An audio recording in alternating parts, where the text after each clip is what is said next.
Hello दोस्तों, मेरा नाम है प्रभाकर और मैं आप सभी का स्वागत करता हूं अपने इस यूट्यूब प्लेटफॉर्म आर&बी जंक्शन पे, जहां पे अभी हम प्रीवियस ईयर क्वेश्चन का डिस्कस कर रहे हैं। खास करके रेलवे के सभी एग्जाम में जो प्रश्न पूछे गए हैं उसमें अभी ये मेरा सीरीज इतिहास का चल रहा है। इसमें हम विषयवार सभी विषय के प्रश्नों का संकलन लेकर के आपके साथ प्रतिदिन 10-10 प्रश्न को डिस्कस करूंगा।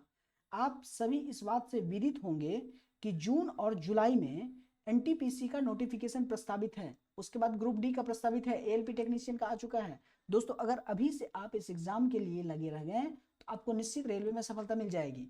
दूसरा, एसएससी का नोटिफिकेशन आ चुका है, बिहार कर्मचारी चयन आयोग का नोटिफिकेशन सीरियल 4 आने वाला है।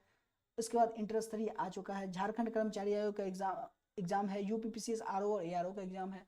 तो दोस्तों, ये इतिहास के जो प्रश्न हैं सभी एग्जाम के लिए काफी महत्वपूर्ण होंगे। तो प्राचीन भारतीय इतिहास के इस दूसरे क्लास में मैं आज शुरू करने जा रहा हूं। 10 प्रश्न रेलवे के विभिन्न परीक्षाओं में पूछे गए हैं। तो दोस्तों, अगर आप मेरे वीडियो को लगातार फॉलो कर रहे हैं या लगातार फॉलो करेंगे तो निश्चित ही आपको प्रीवियस ईयर क्वेश्चन में मास्टरी हासिल हो जाएगी। यदि आपको प्रीवियस ईयर क्वेश्चन में मास्टरी हासिल हो गई तो मैं उम्मीद करता हूं कि आपका एक भी प्रश्न इतनी आसानी से नहीं छूटने वाला है परीक्षा में। खास करके जो इतिहास से आएंगे, जो करंट अफेयर से आएंगे, जो पॉलिटी से आएंगे, जो जनरल साइंस से आएंगे, जो ज्योग्राफी से आएंगे। तो इसीलिए रेलवे के इस सेशन में आप मेरे साथ अवश्य जुड़े रहें। और अगर आपको मेरा वीडियो पसंद आए तो मेरे चैनल को सब्सक्राइब कीजिए, मेरे वीडियो को लाइक कीजिए और इसे शेयर करना ना भूलिए। चलिए, प्राचीन भारतीय इतिहास के इस दूसरे क्लास में हम देखते हैं कि पहला प्रश्न है, पूरा पाषाण काल। पूरा पाषाण काल में आदिम मानव के मनोरंजन का साधन क्या था? सबसे पहले हम देखते हैं ये पाषाण काल, पूरा पाषाण काल ये क्या है। तो जैसा कि हम जानते हैं कि इतिहास को उनके साक्ष्य के आधार पर 3 भाग में बांटा जाता है। पहला जो इसका भाग होता है वो प्राग ऐतिहासिक काल होता है। दूसरा जो इसका भाग होता है वो आद्य ऐतिहासिक काल होता है। और तीसरा जो भाग होता है वो ऐतिहासिक काल होता है। इसे प्री हिस्टोरिक पीरियड कहते हैं, इसे पोस्ट हिस्टोरिक पीरियड कहते हैं और इसे हिस्टोरिक पीरियड कहते हैं। अंतर सब में ये था कि इसके पास साक्ष्य उपलब्ध है,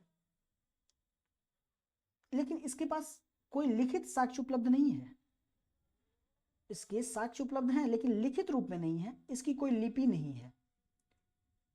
इसके पास साक्ष्य उपलब्ध हैं, इसकी लिपि भी उपलब्ध है, लेकिन इसकी लिपि को आप पढ़ नहीं सकते हैं।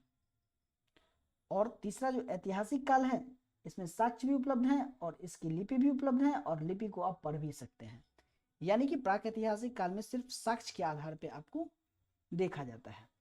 प्रागैतिहासिक काल को ही स्टोन एज कहा जाता है। ये एक ऐसा पीरियड था जिस समय मानव हथियार जो है वो पत्थरों को काट काट के बनाया करता था, इसीलिए इस समय को स्टोन एज कहा गया। और स्टोन एज के भी 3 पार्ट हुए। पहला पूरा पाषाण काल, दूसरा मध्य पाषाण काल और तीसरा नव पाषाण काल।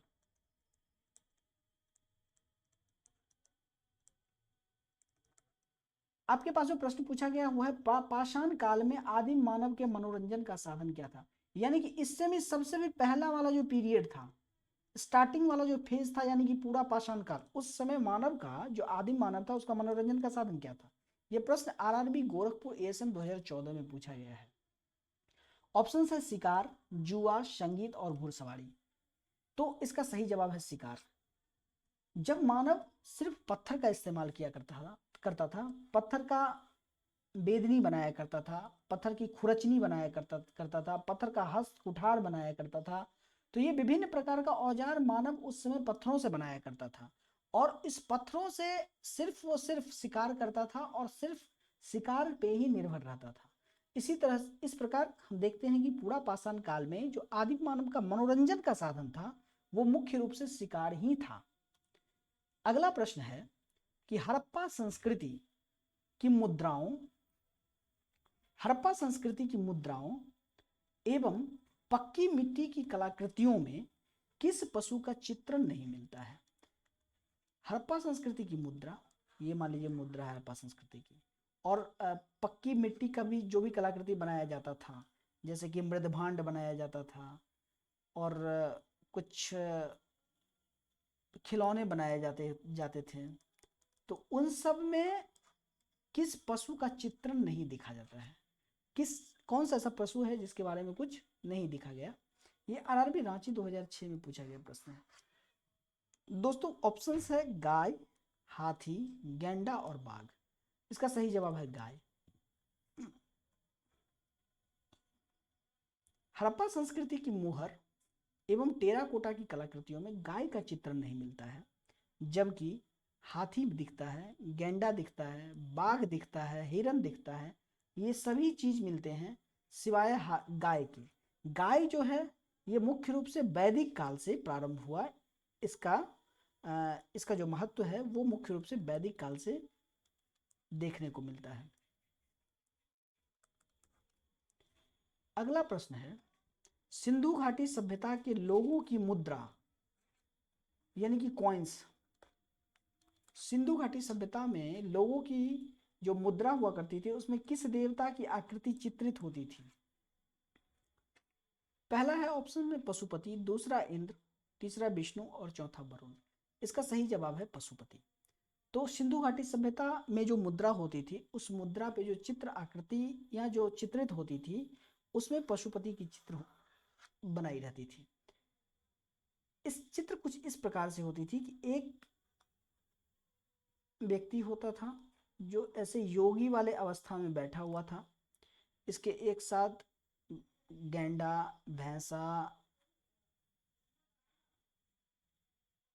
हाथी और बाघ, ये चार जानवर जो है वो दिखते थे। और ये एक आदमी आदि योगी के रूप में बैठा हुआ होता था, आदि योगी, बिल्कुल आदि योगी टाइप। तो इसे पशुपति कहा जाता था। तो सिंधु घाटी सभ्यता के लोगों की जो मुद्रा थी कॉइन, उसमें पशुपति की चित्र चित्रित होती थी। अगला प्रश्न है, सिंधु घाटी सभ्यता के लोग किसकी पूजा करते थे? सिंधु घाटी सभ्यता के लोग पशुपति की पूजा करते थे। ये प्रश्न आरआरबी गोरखपुर 2009 और मुंबई और भोपाल में पूछा गया। दोस्तों ये महत्वपूर्ण प्रश्न है, बार बार रिपीटेशन हुआ इस प्रश्न का। अगला प्रश्न है, निम्नलिखित में से किस विद्वान ने हड़प्पा के अवशेषों का खोज किया था? ऑप्शन है जॉन मार्शल, आर.डी. बनर्जी, ए कनिंघम और दयाराम सहनी। आरआरबी कोलकाता 2003। इसका सही जवाब है ए कनिंघम। ए कनिंघम के ही नेतृत्व में हड़प्पा में सबसे पहले अवशेष कुछ सर्वेक्षण करके कुछ पूराकालिक वस्तुओं को प्राप्त किया गया था। ठीक है, अगला प्रश्न है, सिंधु सभ्यता और वैदिक सभ्यता में मुख्य अंतर क्या है? प्रमुख अंतर, सिंधु घाटी सभ्यता और वैदिक सभ्यता में प्रमुख अंतर क्या है? आरआरबी मुजफ्फरपुर। ये सिंधु घाटी सभ्यता एक नगरीय सभ्यता थी, जबकि वैदिक सभ्यता ग्रामीण सभ्यता थी। सिंधु घाटी सभ्यता में व्यापार को महत्व दी जाती थी और वैदिक सभ्यता में धर्म को महत्व दी जाती थी। सिंधु घाटी सभ्यता में अहिंसा में विश्वास करती थी, जबकि अहिंसा के संदर्भ में दूसरी सभ्यता का कोई नियम नहीं था। पहली सभ्यता में पीपल वृक्ष की पूजा होती थी और दूसरी सभ्यता में बरगद की पूजा होती थी। इसका सही जवाब है पहला ए। इसकी सभ्यता नगरीय सभ्यता थी, यानी कि सिंधु घाटी सभ्यता नगरीय सभ्यता थी, जबकि दूसरी वैदिक सभ्यता थी वो ग्रामीण सभ्यता थी। अब हम देखते हैं इसका कुछ एक्सप्लेनेशन। सिंधु घाटी सभ्यता का जो काल है वो रेडियो कार्बन 14 पद्धति से जब पता लगाते हैं। दोस्तों इसको हम थोड़ा सा देखते हैं कि यदि हम किसी पौराणिक वस्तुओं की एज का यदि हम पता लगाना चाहते हैं तो इसके लिए मेरे पास दो ऑप्शंस होते हैं, दो सिस्टम, मेरे पास दो प्रणाली उपलब्ध है। एक है कार्बन 14 पद्धति और दूसरा है जिसपे हम यूरेनियम, थोरियम और रेडियम इन सभी चीज़ों का इस्तेमाल करते हैं। तो कार्बन 14 पद्धति उन चीज़ों के आयु का पता लगाने के लिए किया जाता है जिस चीज में कहीं ना कहीं कार्बनिक पदार्थ मौजूद होते हैं, यानी कि जिसमें कार्बनिक पदार्थ मौजूद होते हैं। जैसे कोई जीवाश्म हो गया, जैसे कोई सजीव चीज ऐसा हो गया जिसका हमको एज का पता लगाना है, तो उसके लिए हम कार्बन 14 पद्धति का प्रयोग करते हैं। तो कार्बन 14 पद्धति का प्रयोग करने के बाद ऐसा पता चला कि सिंधु घाटी सभ्यता 2300 ईसा पूर्व से लेकर के 1700 ईसा पूर्व तक मानी जाती है। सिंधु घाटी सभ्यता एक नगरीय सभ्यता थी, जबकि वैदिक सभ्यता एक ग्रामीण सभ्यता थी। अगला प्रश्न है, सिंधु घाटी सभ्यता की लिपि क्या थी? आरआरबी मुजफ्फरपुर 2003 में पूछा गया और चंडीगढ़ 2008 में पूछा गया। ब्राह्मी, द्रविड़ियन, हड़प्पा और अभी तक सही से पहचाना नहीं गया। सिंधु घाटी सभ्यता की कौन सी लिपि थी? ब्राह्मी, द्रविड़ियन, हड़प्पा और अभी तक इसे पहचाना नहीं गया। इसका सही जवाब है अभी तक तो इसे पहचाना ही नहीं गया। दोस्तों जब पहचाना ही नहीं गया तो पूछा क्यों गया। लेकिन खैर अगर पूछ दिया गया तो पढ़ना भी पड़ेगा और पढ़ाना भी पड़ेगा। अगला प्रश्न है कि निम्नलिखित में से किसे मृतकों का टीला के नाम से जाना जाता है। मृतकों का टीला एक सिंधी भाषा का शब्द है। इस बात को ध्यान रखिएगा कि मृतकों का टीला जो है एक सिंधी भाषा का शब्द है। तो सिंधी भाषा में मोहनजोदड़ो को मृतकों का टीला कहा जाता था। अगला प्रश्न है हड़प्पा कालीन सभ्यता में विशाल कोठार यानी कि अनाज रखने का, अनाज संग्रह करने का स्थान कहाँ से मिला। मोहनजोदड़ो, हड़प्पा, रोपर और कालीबंगा। ये मिला है मोहनजोदड़ो से। दोस्तों मोस्ट इंपोर्टेंट प्रश्न है, इस क्वेश्चन का कई बार रिपीटेशन हो चुका है। आरबी मुंबई में हो चुका है, कोलकाता में हो चुका है, इलाहाबाद में हो चुका है, उसके बाद एनटीपीसी में भी इसका रिपीटेशन हो चुका है। तो विशाल कोठार कहाँ से मिला है, ये मिला है मोहनजोदड़ो से। मोहनजोदड़ो से एक स्नानागार भी मिला है।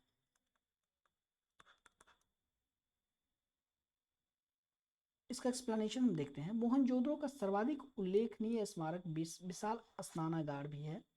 ठीक है, मोहनजोदड़ो की एक अन्य इमारत जिसमें विशाल अन्नागार है।